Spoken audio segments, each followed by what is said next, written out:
Magandang araw mga kapuso, narito po ang mga kapanapanabik na ganap dito lamang po sa Born to Shine. Sa pag-uusap ni Minchi at Amelia dahil nga sa galit ni Minchi dito kay Amelia sa pagmamalupit nila dito kay Jenny, nasabi na nga niya na si Jenny ay parte ng kanilang pamilya dahil anak nila ni Dio noon. At dahil nga dito, nawalan ng malay si Amelia at agad nga nilang dinala sa ospital. Sinisi naman ni Megan si Minchi dito sa nangyari sa kanyang lola. Agad naman na dumating si Jenny at ipinagtanggol nga ang kanyang ina na si Minchi. Ang ginawa pala ni Nate ay nagkunwari lamang na masakit o masikip ang kanyang dibdib para tingnan kung ano ang magiging reaksyon nitong si Jenny.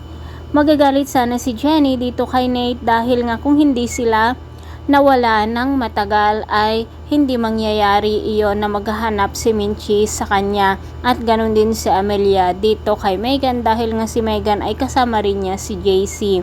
Samantala mga kapuso, habang nasa ospital, nagising na nga o nagkamalay na si Amelia at nasabi nga niya dito kay Megan na may sinabi si Minchi tungkol kay Jenny kaya siya nawalan ng malay.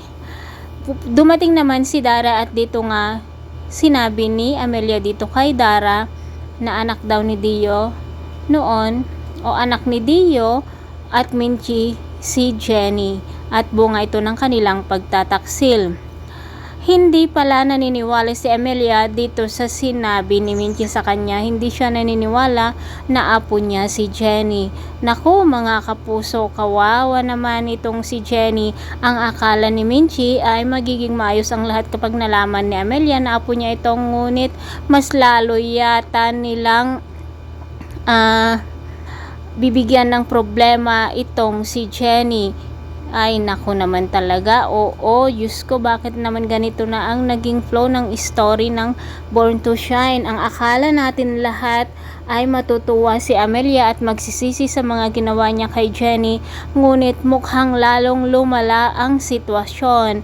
Agad nga na pinuntahan ni Dara si Minchi upang malaman mismo dito sa bibig ni Minchi na si Dio ang ama nitong si Jenny, na hanggang ngayon si Jenny ay hindi pa niya alam ang kanyang tunay na pagkatao. Kawawa naman itong si Jenny mga kapuso, no?